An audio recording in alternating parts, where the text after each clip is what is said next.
Good morning, everybody. This is John Norris at Trading Perspectives. As always, we have our good friends, Courtney Trust and Sam Clement. Y'all say hello. How's it going? Hey, John. Hey, guys. I'm doing fantastically today. And, you know, Sam, this recent mess with what's going on with the baby formula shortage, all that stuff, I've heard more and more people talking about, why can't we produce more stuff here in the United States? Why are we always worried about imports? Well, you know, why we run such massive trade deficits. And really, I'm starting to hear more and more of that because with the supply chain disruptions last year, even with this baby formula deal this year, it seems as though we can't stock the shelves with stuff that's made here locally. What's happened to American industry, and is it ever going to get back to the glory days of the 50s and 60s where we were largely self-sufficient in just about everything we produced, and now it seems like we can't even make a ham biscuit without importing the parts from China? Well, we've been talking about this for a while, really, since, we talked about the issues going on with the ports. I mean, that, if we're having to bring everything through really a handful of ports, it seems like it would be easier, and that seems to be where the conversation went then and is coming now. Why don't we just make it here where we don't need boats to bring pretty much everything? But don't y'all think that goes back to what people are willing to pay, and the fact that a lot of reasons why things are manufactured in other countries is because it can be done a lot cheaper? Well, yeah, and I think it's also something that sounds great. Let's just bring it back here. Let's just make it here. That sounds easy, relatively. Just make it here, pay a little more probably, but I think it gets a lot more complicated. Well, it's a lot more complicated than that, because when a company decides to close down a factory and take the production to China or some such thing, oftentimes they sell all the machinery or ship the machinery overseas. So that factory, you can't. It's not just a question of, okay, let's bring it back on shore. Sam, go hit the switch, and the looms are going to start running again. Right. Or the foundry is going to magically just heat up. So when companies do that, there's a huge accounting write-off, and then all of a sudden you got an empty shell of a building, and bringing that stuff back in. Oh, great! Here we have not only the expense of having to refix it and retool it, you also have, hey, the regulators are coming in making sure that this is better than it was the last time. There aren't any environmental concerns, OSHA regulations, all that stuff. So while it sounds great, why can't we just onshore all this stuff? There's a heck of a lot more involved for manufacturers than just, okay, we are going to flip a switch, come back over here, and then we're just going to flip-flop our manufacturing depending on the whims of the day. And labor force, too. A lot of these industries that have essentially gone from America, those workers really aren't there anymore. I mean, that seems to be a huge roadblock, like finding people to work in some of these industries that we've talked about wanting to bring back to America. Well, the thing is, you're right about that. And the thing, Courtney, imagine this. Do you ever have a hard time finding a babysitter? Yes. All right. Have you gone to a restaurant recently and the service has been horrible, or you had to wait in line at a fast food restaurant for longer than you would like? All that stuff. The answer to all these questions is, of course. Yes. Right? Of course. But the thing is, we have a 3.6% unemployment rate, and yet people are still having a hard time finding jobs. Onshore manufacturing, guess what? We're going to have to find people to manufacture stuff and produce stuff. If we can't already find people to fill the jobs that are currently out there, how are we going to find people to make all this stuff without paying them a fortune? Right. And that's the big issue. That's kind of the crux of the labor issue. If companies cannot afford to pay labor some of the rates that is now being demanded, some of these jobs we would want to bring back on are likely going to have even higher cost demands for these workers. So if we can't even fill jobs at the lower end of the salary spectrum, how are we going to, fill the middle tiers of it? Well, that's the whole deal. This, Courtney, I'm getting ready to get real nerdy real quick, but you've worked with me for a number of years, so I can be real nerdy, not just real quick, but basically all the time. The thing is, the easiest jobs to onshore, to bring back, are those for which there's not a huge capital investment, intuitively. So during the manufacturing process, if you have less capital investment, then human cost, employee-related cost, is a higher percentage of the production equation. That makes sense. All right, but what does that? What is that? What industry is that? Well, like I read stuff like textiles, or even food preparations, or things like that. Things that those low margin goods don't have the high capital component, so the human equation is much more expensive.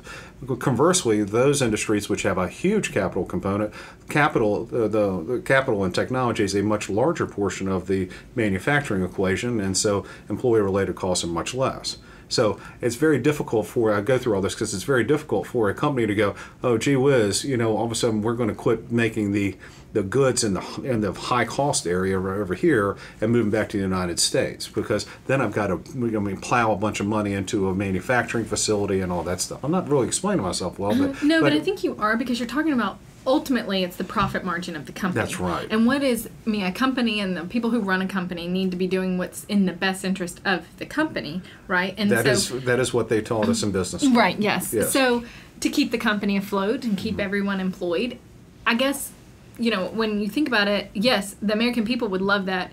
But there is, just like when you're asking me, okay, at what point am I willing to give up my creamer, right? I haven't asked that today.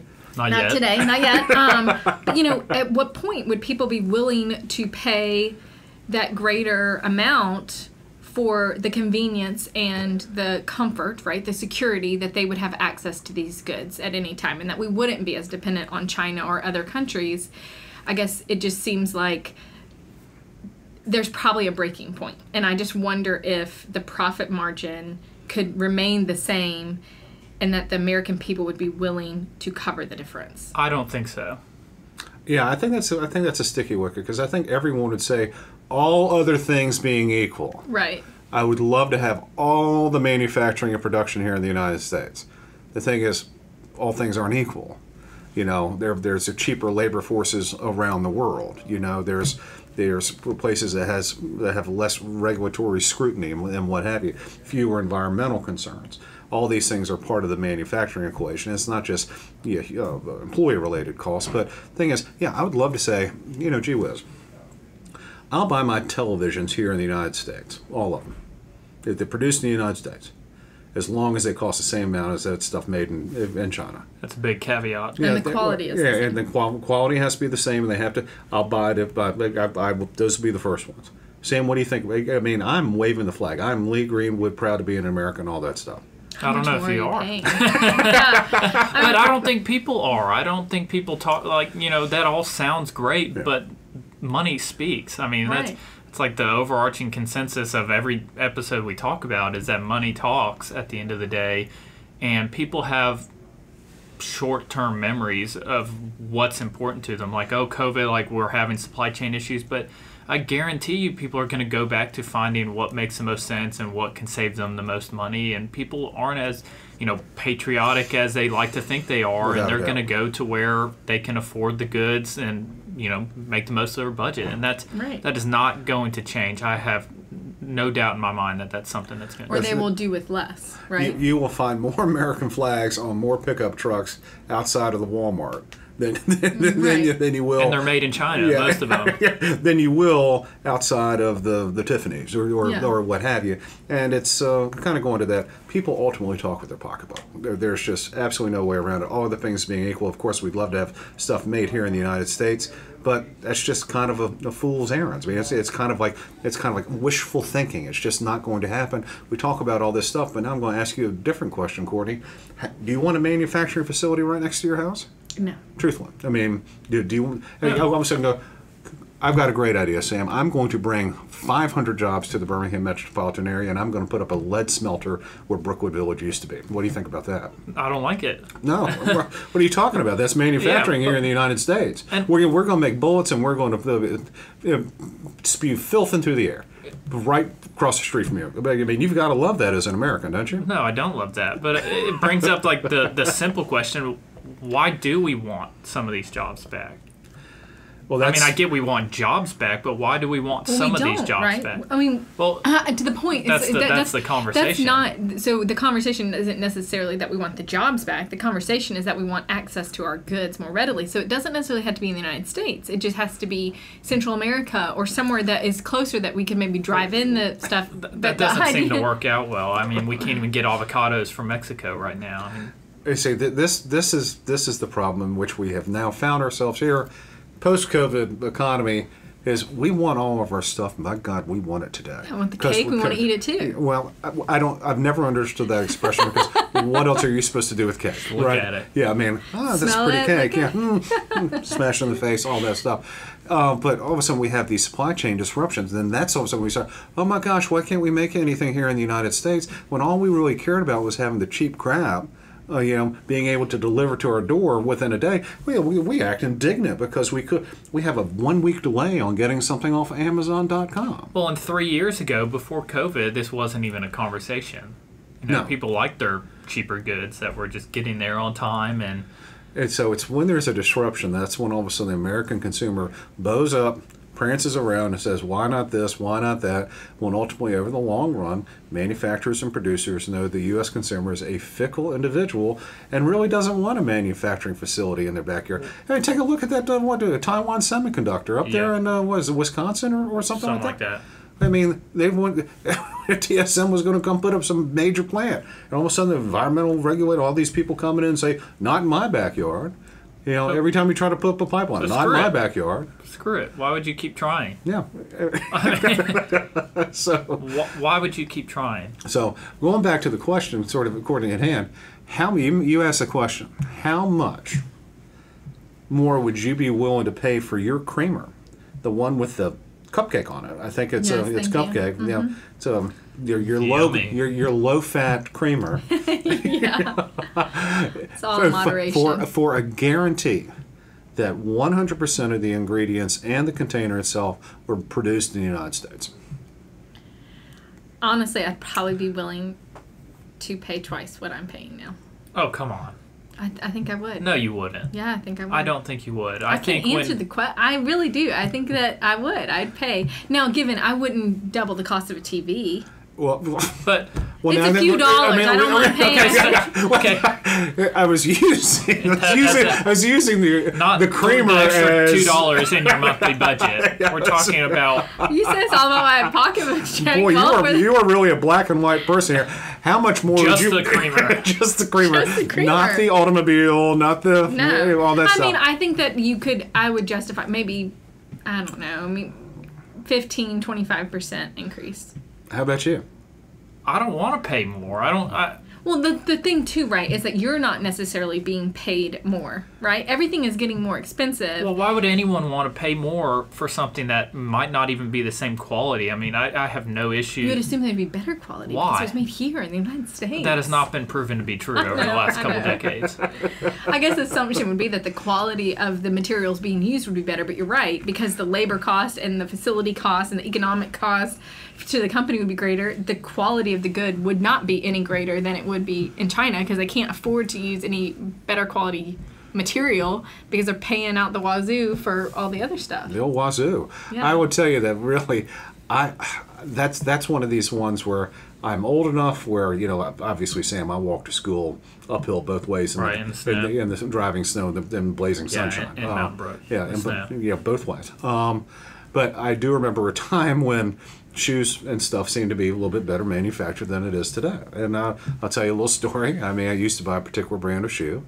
I used to go to the trouble of getting them resold every year. And then I decided... Were they made here in the United States? They were. And then all of a sudden I bought this pair of shoes, same brand, and I'm walking through the Tampa airport. This is some years ago, back when I was at a previous employer, and literally my sole fell off. Not my soul, I'm going to heaven, but the sole on the bottom of my shoe fell off while I'm running to catch a flight. And I went, what in the world? I mean, really almost fell down. Almost America's Funniest Home Videos. And all those things really aren't all that funny, if you really catch my drift. People hurting themselves. Oh, you're supposed to laugh at it. But I almost fell down in the Tampa airport. Obviously, this is a digression. And I looked at the bottom and going, how in the... Turns out my sole was not stitched on any longer. Just glued on there, just a little squirt of glue and all that stuff. And then I looked inside. Shoe was no longer made in the United States. You know where it was made? India. Vietnam. The PRC, People's Republic of China. Vietnam. Yeah, I don't know where. You tell us. Indonesia. It's PRC, but there is an element of cutting corners, I do think, with some of the Chinese manufacturing processes. But the thing is, would I be willing to spend that much more to ensure that the sole of my shoe is stitched on? I didn't even know until it fell off. So There's like fake stitching. So yes, fake stitching, and so all that stuff. So I don't know. I don't know the answer to that question. I know I don't want a polluting, filth, dirty sky, air, all that stuff anywhere near my house. I really don't want that. I don't think you want that. It's a I don't think you want mentality, that. not my backyard. And so the thing is, it's actually kind of strange. It's not just the human equation, the more expensive unit labor cost or labor costs here in the United States. Believe it or not, manufacturers also have a very difficult time finding the right land that has been set aside for commercial use or industrial use that can be hooked up correctly with utilities, what have you, that's close enough to the interstate, that has the right utilities costs, all that stuff. You start getting a look, and you hear about these mega sites, like we recently had one in Baldwin County that won something. Finding these mega sites is getting more and more difficult for the larger manufacturing facilities, which is the reason why I think, we are going to continue to see perhaps a little bit more manufacturing activity in the United States. We've seen it tick up slightly as a percentage of GDP over the last several quarters, but it's going to be more of those low batch, high margin things that we can specialize in real quickly, turn things around, but it's not going to be containers and container ships full of stuff that now all of a sudden we're exporting elsewhere. It's where we 3D manufacture stuff to fill the gap when the Chinese can't get it here in time. Your thoughts? Do you feel like, in the political environment that we're in, a lot of times in the past it's been like, we want to bring those jobs back to America, and that people it plays really well. It does play really well, and I'm curious to hear y'all's thoughts on whether or not you think that there would ever be, kind of what we have right now. You've already said we have a labor shortage. We can't even get people to fill the jobs that we have now. That's right. Is that argument still there that the government would incentivize companies to come back to the United States? When we don't, because in the past it's like, okay, let's go back to work, or provide the work here to Americans, and we already have jobs that they're not filling. The thing is, it's politicians talk out of both sides of their mouth. Let's bring these jobs back on shore. Let's bring them back on shore, and it's going to be the safest, highest paying union jobs here. Well, that's kind of the reason why we left. Right. That's kind of because it got too expensive to manufacture here. And then there's a line from a song by Billy Joel. The song is "Keeping the Faith," and the good old days weren't all so good, and tomorrow's not as bad as it seems. How many parents want their children to grow up and work in a steel mill? How many parents want their kids to grow up and work in a textile factory? I don't know if they're making $100,000 doing it. The thing is, but that's not what the so-called American dream is. Right. People come in, they work their ass off so their kids can enjoy a higher standard of living than what they enjoyed. And what's the song by Willie Nelson? Mamas, don't let your babies grow up to be cowboys.